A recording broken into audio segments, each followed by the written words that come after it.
નમસ્કાર વિદ્યાર્થી મિત્રો, આજે આપણે જોઈશું ધોરણ 7 વિષય ગુજરાતીમાં પાઠ 3 અમારી કામધેનુ ના સ્વાધ્યાયનું સંપૂર્ણ અને સચોટ સોલ્યુશન। તો ચાલો શરૂ કરીએ। મુખ્ય સવાલ 1 વાતચીત। પ્રશ્ન પહેલો, તમને કામધેનુ મળી જાય તો શું શું કરશો? મને કામધેનુ મળી જાય તો મજા પડે, ભૂખ લાગે એટલે પિઝા બર્ગર મંગાવવું, ચોકલેટ આઈસ્ક્રીમ તો ખરો જ, સ્કૂલ ફી, પુસ્તકો, સાયકલ, મમ્મી પપ્પા જે ચિંતા મારા માટે કરે છે તે સઘળું કામધેનુ પાસે માંગી લઉં। 2 તમારા ઘરમાં કોઈ પ્રાણી પાળ્યું છે? કેમ? ના, અમારા ઘરમાં કોઈ પ્રાણી પાળવામાં આવ્યું નથી, કારણ કે મારા મમ્મી સ્વચ્છતાના ખૂબ જ આગ્રહી છે। તેમને ઘરમાં પ્રાણીને કારણે ગંદકી થતી લાગે છે, જો કે તેઓ પ્રાણીઓને ખૂબ જ પ્રેમ કરે છે। સવારે મંદિરે જતા ગાયને ઘાસચારો ખવડાવે છે, શેરીના કૂતરાને તાજી રોટલી અને દૂધ ખવડાવે છે, પક્ષીઓને ચણ પણ નાખે છે। આમ અમારો પરિવાર પશુ પ્રેમી પરિવાર છે। 3 તમે કોઈ પ્રાણી કથા સાંભળી છે? કઈ? હા, મેં ઘણી પ્રાણી કથા સાંભળી છે, જેમાંથી એક આ પ્રમાણે છે, સાચી દોસ્તી। અહીં તમે વિડીયોને પોઝ કરીને લખી લેશો।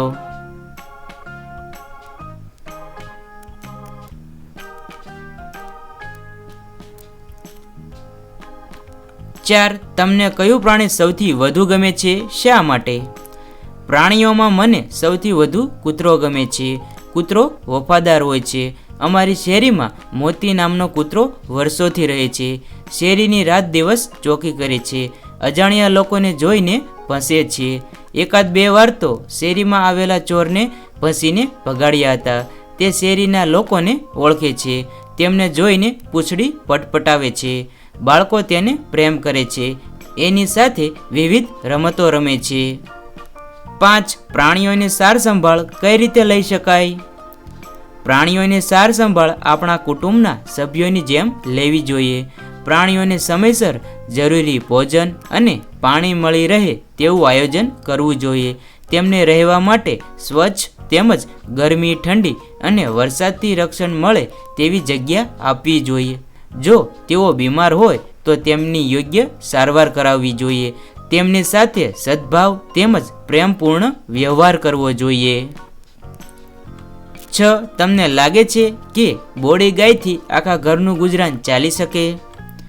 હા, લેખકે પોતાના કુટુંબની જે વાત કરી છે એ રીતે લેખકના આખા ઘરનું ગુજરાન ચાલી શકે। ભેંસ મરી ગઈ, ખેતર વેચાઈ ગયું, બાપુજીનું અવસાન થયું, બોડીના દૂધની આવક સોંગાર જ હતી, નાનો ભાઈ, નાની બહેન, પોતે અને બા એમ 4 જણનું નાનું કુટુંબ બોડી ગાય પર નભતું। મુખ્ય સવાલ 2 પાઠના આધારે સાચા વિકલ્પ સામે ખરાની નિશાની કરો। પહેલું, બોડી ગાયને લાગુ પડતું નથી, તો તેમાં આવશે પારકાને પણ દોહવા દે। 2 બોડીનો વંશવેલો બહુ મોટો, કારણ કે બોડી દર 1.25 વર્ષે વિયાતી હતી। 3 વાડીનો પીપળો બોડી પીપળો તરીકે ઓળખાયો, કારણ કે બોડીને પીપળા નીચે દાટી હતી। મુખ્ય સવાલ 3 વિગતો વાંચો અને લેખકે આવું શા માટે કહ્યું હશે સમજાવો। પ્રશ્ન પહેલો, એ ગઈ તે જ વર્ષે મારો કોલેજનો અભ્યાસ પૂરો થયો, મને નોકરી મળે, એ પણ કેવો અકસ્માત! લેખકના બાપુના અવસાન પછી ઘરનો નિર્વાહ બોડી ગાયના દૂધને વેચવાથી મળતા પૈસાથી થતો હતો। આમ બોડી ગાયે ઘણા વર્ષો સુધી પરિવારના નિર્વાહની જવાબદારી એકલીએ પૂરી કરી હતી। તેણે લેખકની બાને પરિવારના નિર્વાહ માટે કોઈની પાસે હાથ લાંબો કરવાની વેળા આવવા દીધી ન હતી, અને જ્યારે બોડી ગાય મૃત્યુ પામી ત્યાં સુધીમાં તો લેખકનો અભ્યાસ પૂર્ણ થઈ ગયો હતો, તેમને નોકરી મળી ગઈ હતી। આમ બોડી અંગે લેખકે ઉપરોક્ત વાક્ય કહ્યું હશે। 2 જાનવરને મમતા આપો પછી જુઓ એ શું નથી આપતા। લેખકે કહેલું આ વાક્ય સૂચવે છે કે જાનવર પણ પ્રેમ મમતાને સમજે છે। પ્રેમ અને મમતા મળતા આપણા પરિવારનું એ પણ સદસ્ય બની જાય છે. આપણા પરિવારના સુખ દુઃખમાં એ ભાગીદાર બને છે. પરિવાર પર આવતા સંકટોમાં મદદરૂપ થાય છે. જેમ કે બોડી ગાય લેખકના ઘરે ચોરી કરવા આવેલા ચોરને જોઈને બરાડા પાડીને ફળિયાના સૌને જગાડે છે અને ચોરોને ભગાડી મૂકે છે. લેખકના બાપુના મૃત્યુ વખતે પણ તે સ્વજનને ગુમાવ્યાનું દુઃખ અનુભવે છે. મુખ્ય સવાલ 4. આપેલ જાહેરાતને આધારે પૂછેલા પ્રશ્નોના ઉત્તર લખો. બીજા 2 પ્રશ્નો બનાવીને તેના ઉત્તર લખો. નીચે તમને જાહેરાત આપેલી છે તેને સમજવાની છે અને તેના ઉપરથી જવાબ દેવાના છે. પ્રશ્ન પહેલો, તમારે માવો લેવો હોય તો કોનો સંપર્ક કરશો? અમારે માવો લેવો હોય તો સુભાષભાઈ દૂધવાળાનો સંપર્ક કરવાથી તેઓ સુભાષભાઈ માવાવાળા પાસેથી માવો મંગાવી આપશે. 2. મેઘધનુષ્ય ડેરી પાર્લર કેટલા વર્ષથી કાર્યરત છે? મેઘધનુષ્ય ડેરી પાર્લર છેલ્લા 25 વર્ષથી કાર્યરત છે. 3. મેઘધનુષ્ય ડેરી પાર્લર મહિનામાં કેટલા દિવસ બંધ રહેશે?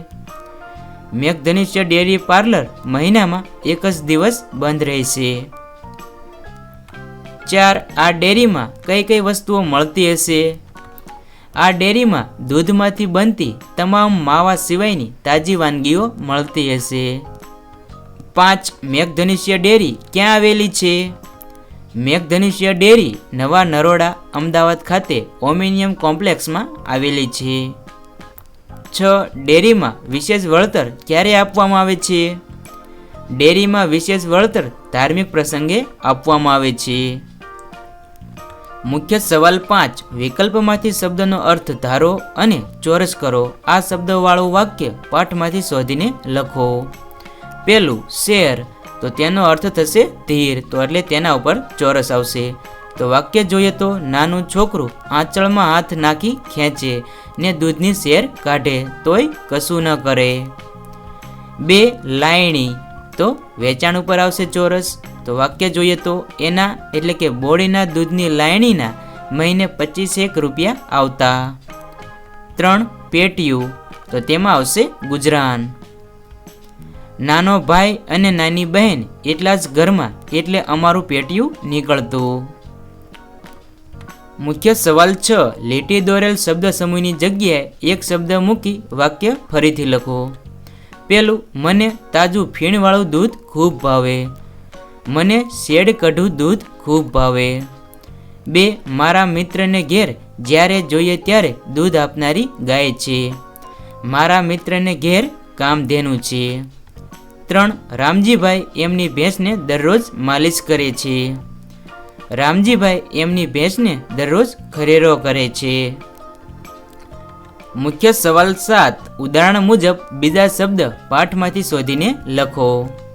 ઉદાહરણ જોઈએ તો, વેળા તો કવેળા, નિયમિત તો અનિયમિત, ચોખ્ખું તો ગંદુ. તો બીજા શબ્દ જોઈએ તો, સુખ તો દુઃખ, હયાત તો મૃત, સ્થિર તો અસ્થિર, પાપ તો પુણ્ય. મુખ્ય સવાલ 8. યોગ્ય શબ્દ પસંદ કરીને ખાલી જગ્યા પૂરો. નીચે તમને અમુક શબ્દો આપેલા છે, તે શબ્દોનો ઉપયોગ કરીને ખાલી જગ્યા પૂર્ણ કરવાની છે.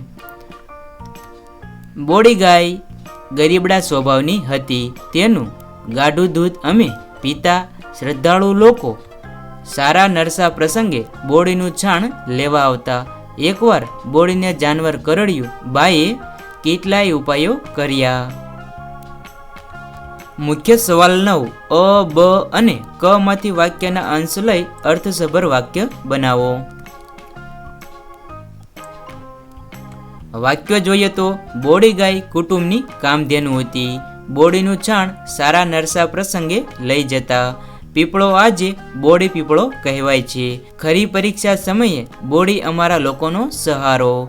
આખું શરીર ફૂલી ગયું ને આખરે તે મરી ગઈ. મુખ્ય સવાલ 10. ગઈકાલેની જગ્યાએ આવતીકાલે લખી નીચેનો ફકરો યોગ્ય ફેરફાર કરી ફરીથી લખો. પછી સાથે બંને ફકરાનું વાંચન કરો. નીચે પેરેગ્રાફ આપેલો છે, તેમાં ગઈકાલેની જગ્યાએ આવતીકાલે લખી ફકરો ફરીથી લખવાનો છે. આવતીકાલે પપ્પા મને ફરવા લઈ જશે. પપ્પા મને આઈસ્ક્રીમ ખવડાવશે. પપ્પાની પહેલાં હું આઈસ્ક્રીમ ખાઈ જઈશ. મારા મોઢા પર આઈસ્ક્રીમ થઈ જશે. તેથી પપ્પા ખડખડાટ હસી પડશે. મુખ્ય સવાલ 11 પ્રશ્નોના ઉત્તર લખો. પ્રશ્ન પહેલો, લેખકે બોડી ગાયને એમની કામધેનુ તરીકે શા માટે ઓળખાવી હશે? લેખકના બાપુજીના અવસાન પછી બોડી ગાય અને એક ભેંસ તેમના પરિવારના ગુજરાનનું એકમાત્ર સાધન હતું.